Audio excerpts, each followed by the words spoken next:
Angela Merkel affirme avoir progressé avec la Turquie sur l'accueil des migrants. La chancelière s'est entretenue à Istanbul avec le président islamo-conservateur Recep Tayyip Erdogan et son premier ministre Ahmet Davutoğlu.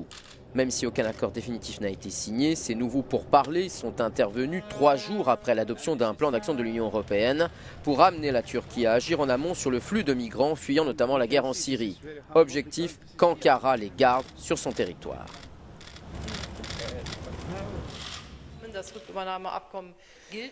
Il y a bien sûr des attentes en retour, explique Angela Merkel. Il y a un accord sur les migrants entre la Turquie et l'Union européenne et cela est aussi vrai pour les pays tiers, mais la libéralisation des visas et la réadmission de migrants sur son territoire doivent également entrer en vigueur.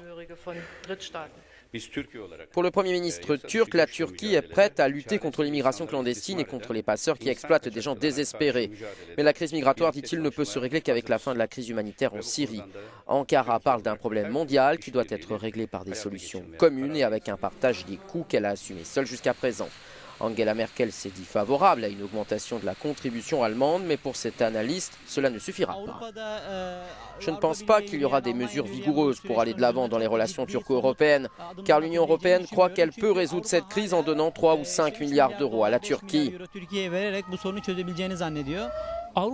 Il semble que la crise des réfugiés a permis un rapprochement entre la Turquie et l'Allemagne après des années de relations plutôt froides. La courte visite d'Angela Merkel a toutefois préparé le terrain pour une nouvelle ère de coopération, estime notre correspondant en Turquie. Bora Bayraktar, Euronews, İstanbul.